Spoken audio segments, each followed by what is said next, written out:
Bismillahirrahmanirrahim.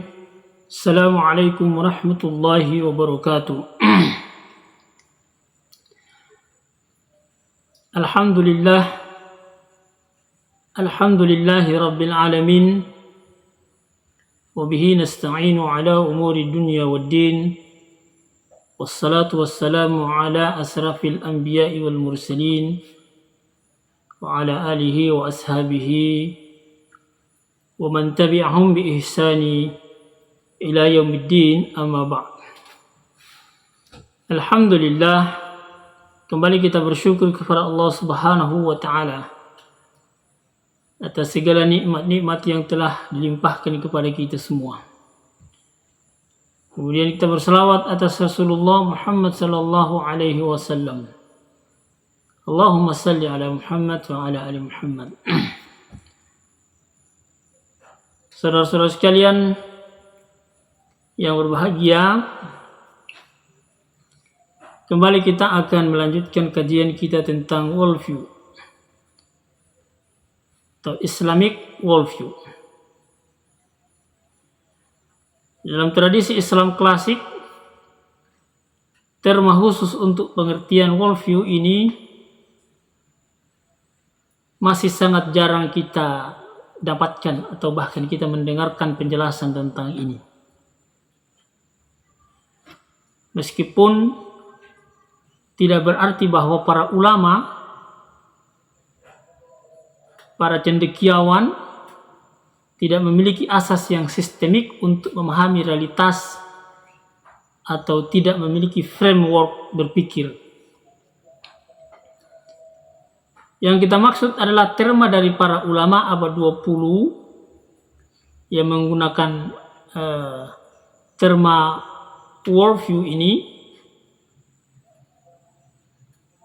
secara berbeda antara satu dengan yang lainnya. Maulana Al-Maududi misalnya mengistilahkannya dengan Islamic Nazariyat. Islamic Nazariyat. Sayyid Qutb, kita tahu bahwa beliau menggunakan istilah at-tasawwur al-islami. Ada juga yang lain adalah Muhammad Atif Al-Zain yang menggunakan istilah al-mabda al-islami. Mabda al-islam. Juga ada Syekh Muhammad Naqib Al-Attas menamakannya dengan Ru'yatul Islam lil wujud. Ru'yatul Islam lil wujud. Atau Islamic Visions of Existence. Yang kesemuanya itu,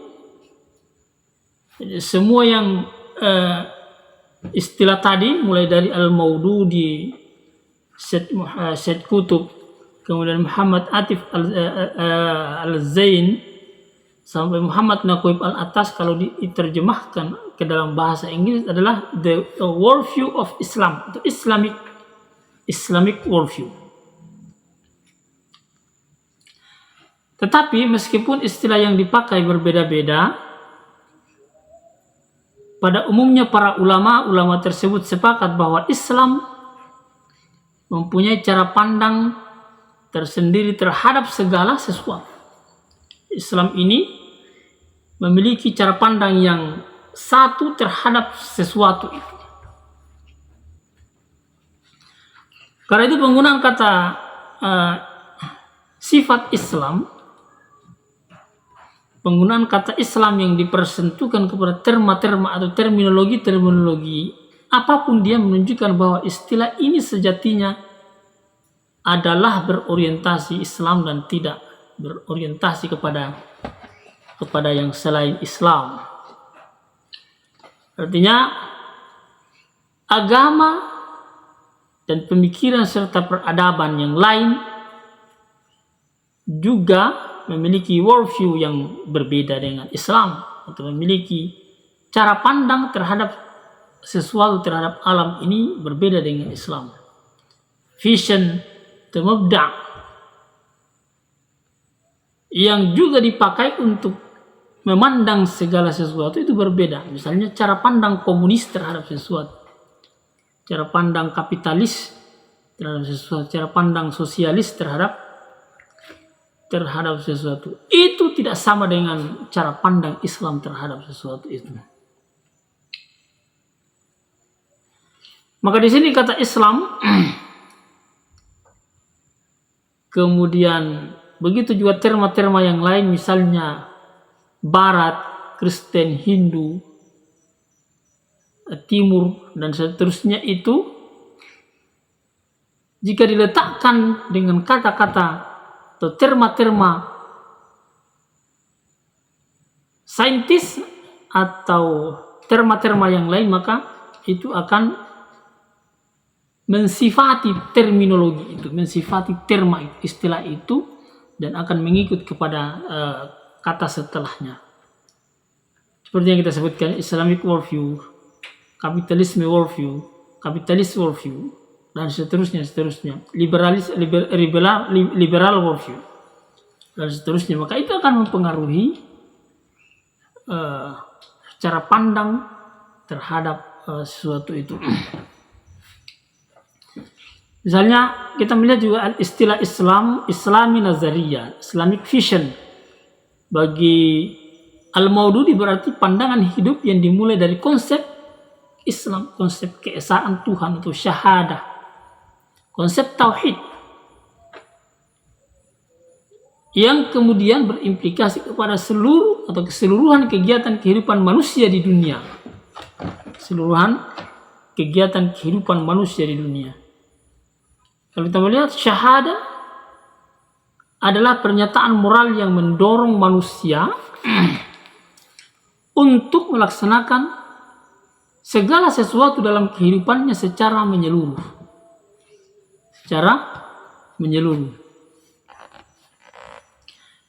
Karena itu worldview di dalam istilah Syekh Atif Al-Zain yang kita kenal dengan Al-Mabda Al-Islami, yang juga lebih cenderung merupakan kesatuan iman dan akal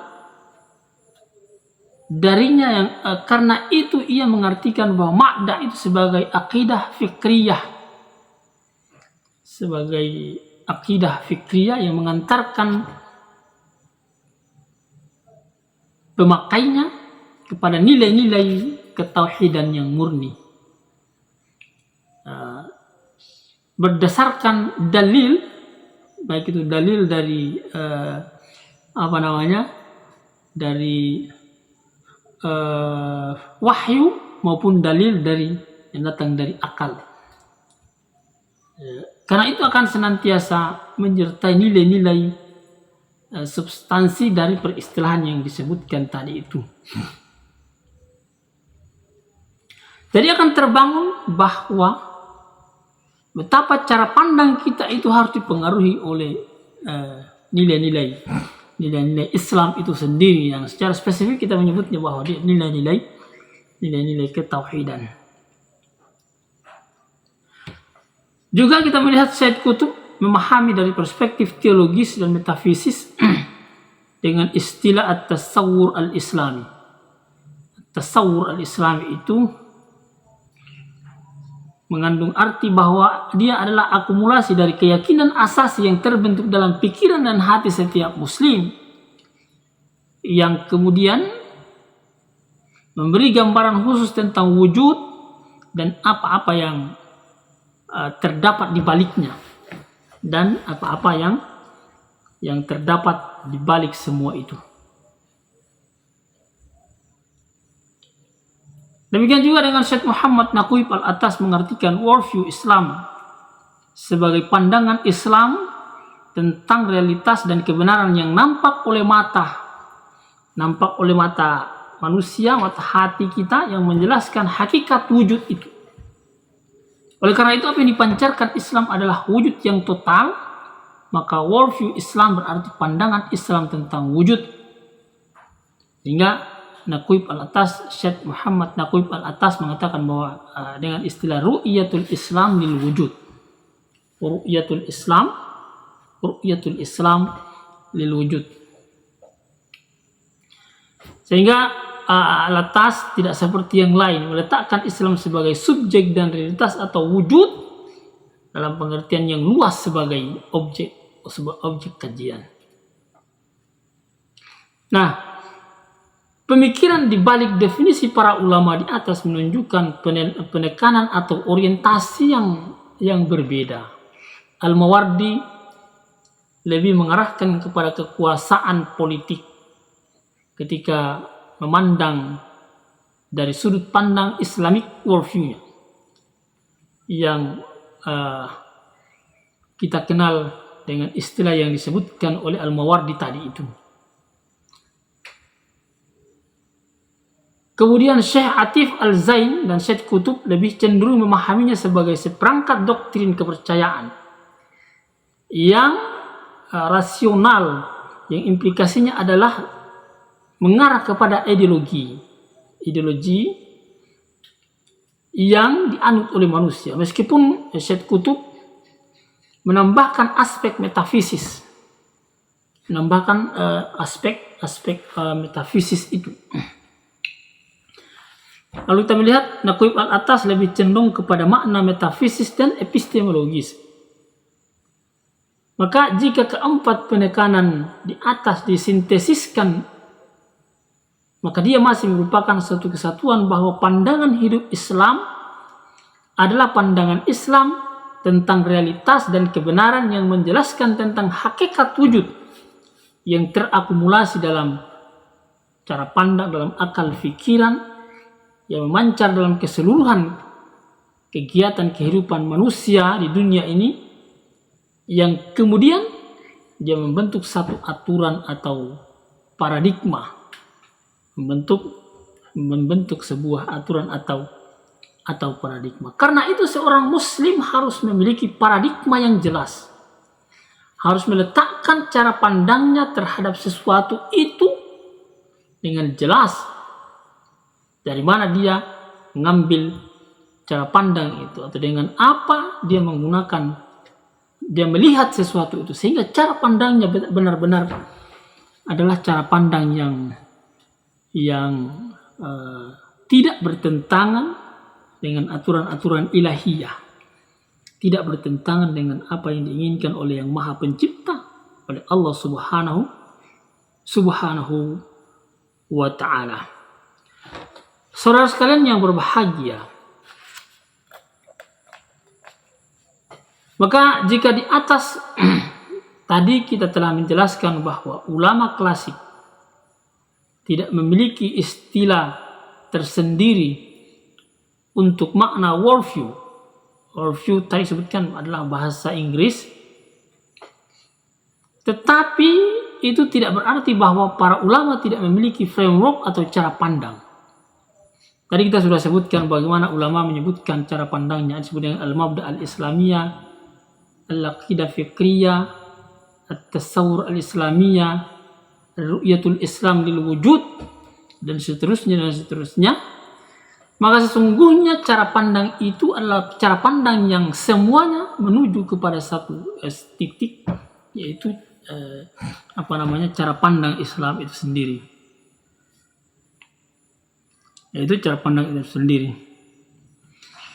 Maka semua itu mengalami perkembangan pemikiran, ilmu pengetahuan dalam Islam yang kemudian menjadikan sains Islam, ilmu pengetahuan dalam Islam itu mengalami perkembangan kajian dengan tidak merubah substansi awalnya.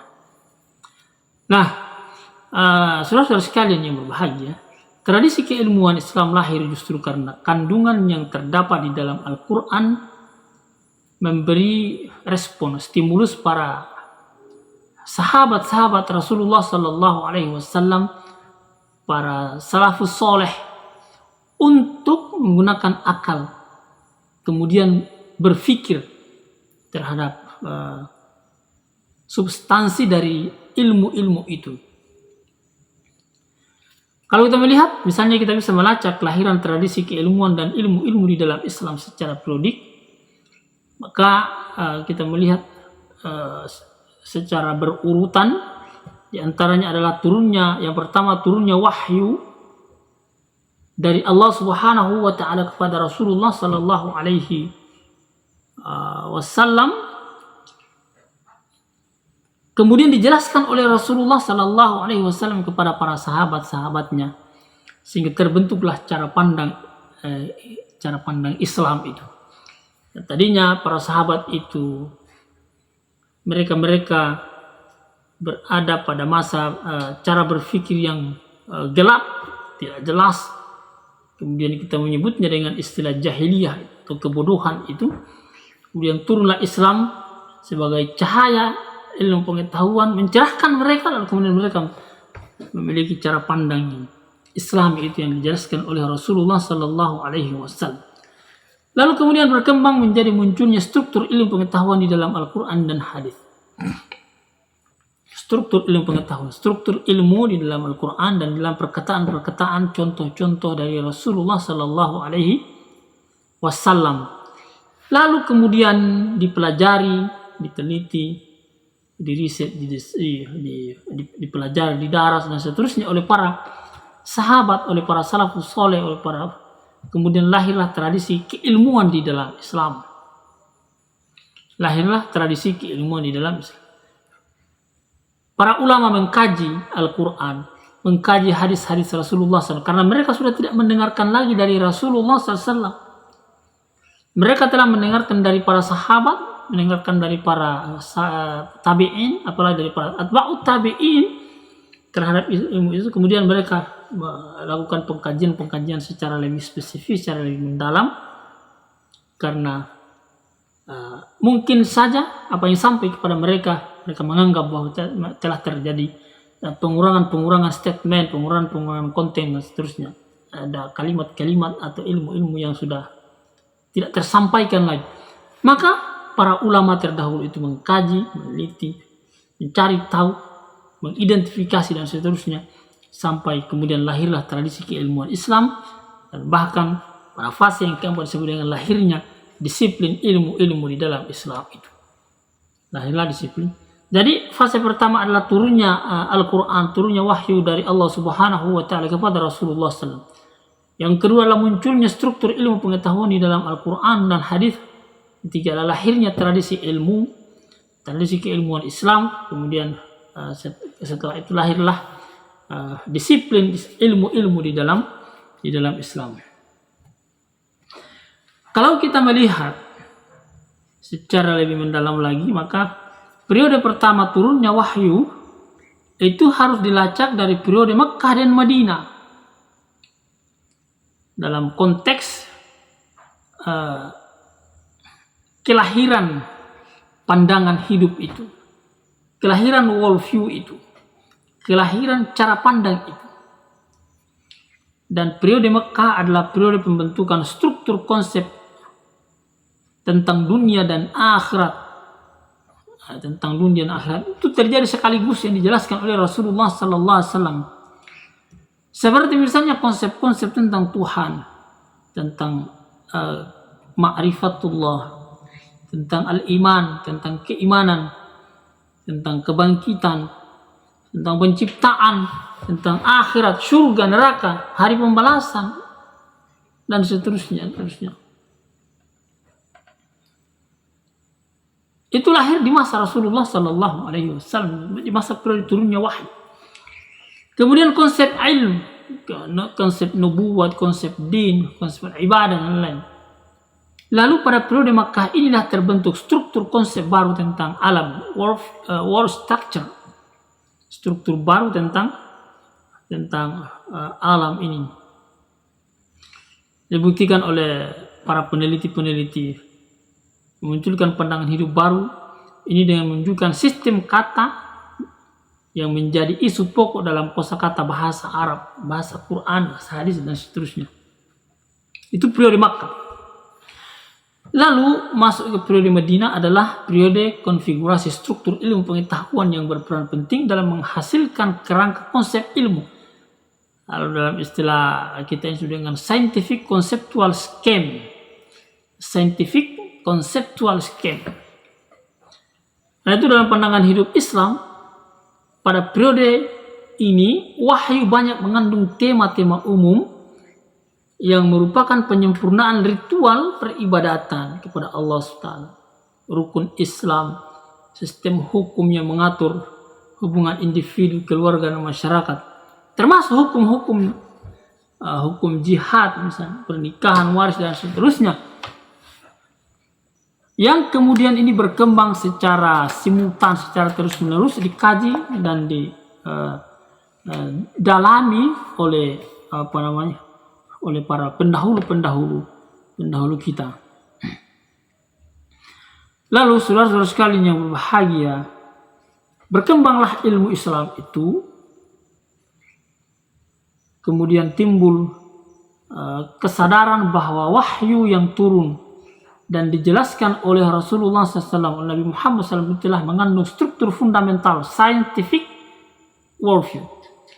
Jadi wahyu yang dijelaskan, yang diturunkan oleh Allah Subhanahu wa taala, kemudian disampaikan oleh Rasulullah sallallahu alaihi wasallam kepada sahabat-sahabat itu, sesungguhnya telah memiliki struktur fundamental, memiliki konsep struktur yang kokoh, yang sangat jelas, dan kemudian dia mampu membentuk scientific worldview, membentuk cara pandang ilmiah, cara pandang ilmiah, dan kemudian menjelma membentuk apa yang disebut dengan konsep tentang kehidupan, life structure, struktur konsep tentang kehidupan, struktur konsep tentang dunia, konsep tentang ilmu pengetahuan, tentang etika, tentang manusia, yang kesemuanya itu sangat potensial bagi timbulnya kegiatan keilmuan. Kesemuanya itu memacu, merespon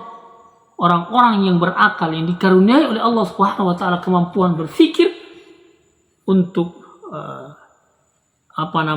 mendalami apa yang disebut dengan Al-Qur'an, apa yang disebut dengan perkataan hadis-hadis Rasulullah sallallahu alaihi wasallam. Maka dikemukakanlah konsep-konsep yang terdapat di dalam Al-Quran, dalam wahyu, misalnya al-ilm, kemudian al-iman, al-usul, al-kalam, al-nazar, al-wujud, al-ta'wil, tafsir, fikih, khalq, halal, haram, al-irada, dan seterusnya, istilah-istilah yang lain yang dahulu belum dipopulerkan, lalu kemudian para pendahulu kita, para salafus soleh, mengungkap apa yang ada di dalam wahyu itu untuk kemudian diajarkan kepada umat manusia ini. Yang kemudian konsep-konsep ini telah memadai untuk dianggap sebagai kerangka awal konsep keilmuan. Keilmuan di dalam Islam itu strukturnya merujuk kepada apa yang dijelaskan di dalam Al-Quran dan dijelaskan oleh Rasulullah SAW dalam hadis-hadisnya. Dalam hadis-hadisnya. Jadi, saudara-saudara sekalian yang berbahagia, tradisi pemikiran keilmuan di dalam Islam itu seperti tadi kita jelaskan, mulai dari wahyu dan seterusnya, mulai dari Makkah, Madinah dan seterusnya, wahyu kemudian dijelaskan oleh para ulama, maka lahirlah apa yang disebut dengan tradisi keilmuan di dalam Islam. Tradisi keilmuan di dalam Islam, di mana periode ini merupakan konsekuensi logis dari adanya struktur pengetahuan dalam pandangan hidup Islam. Seperti hal yang kita jelaskan. Karena itu, suatu tradisi selalu melibatkan masyarakat, maka tradisi keilmuan Islam, seperti yang akan kita jelaskan nanti, juga melibatkan komunitas ilmuwan, komunitas cendekiawan, komunitas pemikir, komunitas pelajar, komunitas orang-orang yang memiliki kecerdasan. Komunitas inilah yang kemudian melahirkan kerangka konsep keilmuan Islam, sebenarnya Islamic Scientific Conceptual Scheme, Islamic Scientific Conceptual Scheme, yang merupakan framework yang berperan aktif dalam tradisi keilmuan itu. Karena kita melihat bahwa bukti adanya masyarakat ilmuwan yang menandai permulaan tradisi keilmuan di dalam Islam adalah berdirinya kelompok-kelompok belajar, berdirinya atau adanya munculnya komunitas-komunitas belajar. Kita melihat misalnya ada sekolah ashab, As-Suffah di Medina. Ashabus Suffah yang ada di Medina itu. Juga komunitas-komunitas para salafus soleh yang lainnya, para penghafal Quran yang memanfaatkan atau yang menyiapkan waktu mereka, kesempatan mereka untuk bagaimana agar supaya ilmu di dalam Al-Quran itu bisa diungkap, bisa diajarkan, bisa disampaikan kepada manusia, kepada masyarakat ini dengan cara berpikir yang dapat diterima dan sesuai dengan apa yang ada. Bukan untuk mengurangi substansi yang ada di dalam Al-Quran dan hadis, tetapi bagaimana cara penyampaiannya agar supaya agama ini, Al-Quran dan hadis itu sampai kepada masyarakat dengan pemahamannya apa yang diinginkan di dalam Al-Quran dan hadis. Maka di sini kandungan Al-Quran, kandungan wahyu dan hadis-hadis Nabi SAW dikaji dalam kegiatan belajar mengajar yang efektif. Meskipun materinya masih sederhana, tapi karena objek kajiannya tetap berpusat kepada wahyu, kepada Al-Quran, betul-betul luas dan kompleks, maka materi kajiannya tidak dapat disamakan dengan materi diskusi-diskusi yang lain yang didominasi dengan spekulatif, seperti yang dilakukan oleh para filsuf-filsuf dari Barat. Orang-orang Barat yang menempatkan kelahiran tradisi intelektual Yunani dan bahkan kebudayaan Barat oleh mereka sebagai sumber ilmu, the cradle of Western civilization, sebagai bangunan peradaban.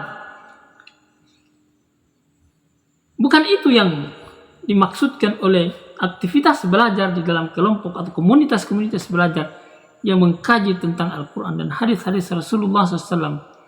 Tetapi Ashabus Suffah ini antaranya adalah gambaran terbaik institusi atau lembaga pengkajian yang kegiatannya adalah belajar mengajar dalam Islam, yang merupakan tonggak awal tradisi intelektual di dalam Islam kalau kita melihat. Kemudian setelahnya itu berkembanglah komunitas-komunitas kajian, komunitas-komunitas belajar yang kemudian mendalami Al-Quran dan hadis-hadis Rasulullah Sallallahu Alaihi Wasallam. Maka kita melihat hasil dari kegiatan-kegiatan seperti ini adalah munculnya, katakanlah, alumni-alumni yang menjadi pakar di dalam Al-Quran, menjadi pakar dalam hadis, misalnya Abu Hurairah, Abu Dzar Al-Ghifari, Salman Al-Farisi, Abdullah bin Mas'ud radhiyallahu anhum ajma'in, dan yang lainnya, yang mana ribuan hadis telah direkam, telah diduplikasi di dalam pemikiran mereka, di dalam kecerdasan mereka, yang kemudian itulah yang diajarkan kepada umat dari masa ke masa. Saudara sekalian yang dimuliakan Allah Subhanahu wa taala, saudara sekalian yang berbahagia, maka kegiatan awal pengkajian wahyu dan hadis ini lalu berlanjut secara terus-menerus, dilanjutkan oleh generasi-generasi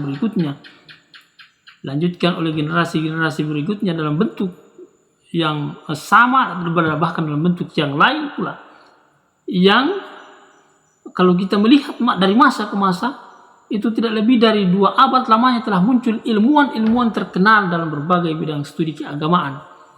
Misalnya kita melihat Ibnu Suraij, kemudian Muhammad Ibnu Al-Hanafiyah, Mabda Al-Juhani, Umar Ibnu Abdul Aziz, kemudian Wahab bin Munabbih, Al-Hasan Al-Basri, kemudian Ghailan Al-Dimashqi, Ja'far As-Sadiq, Abu Hanifah, kemudian ada Malik bin Anas, Abu Yusuf, Syafi'i, dan yang lain-lainnya, yang kesemuanya itu adalah merupakan produk dari komunitas kajian yang kegiatan mereka adalah mendalami Al-Quran, dalam hadis Rasulullah SAW, melahirkan peradaban ilmu.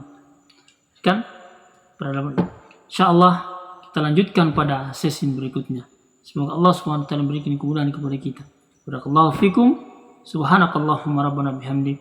Asyhadu an la ilaha illa anta, nastaghfiruka wa natubu ilaik. Wabillahi taufiq wal hidayah. Assalamualaikum warahmatullahi wabarakatuh.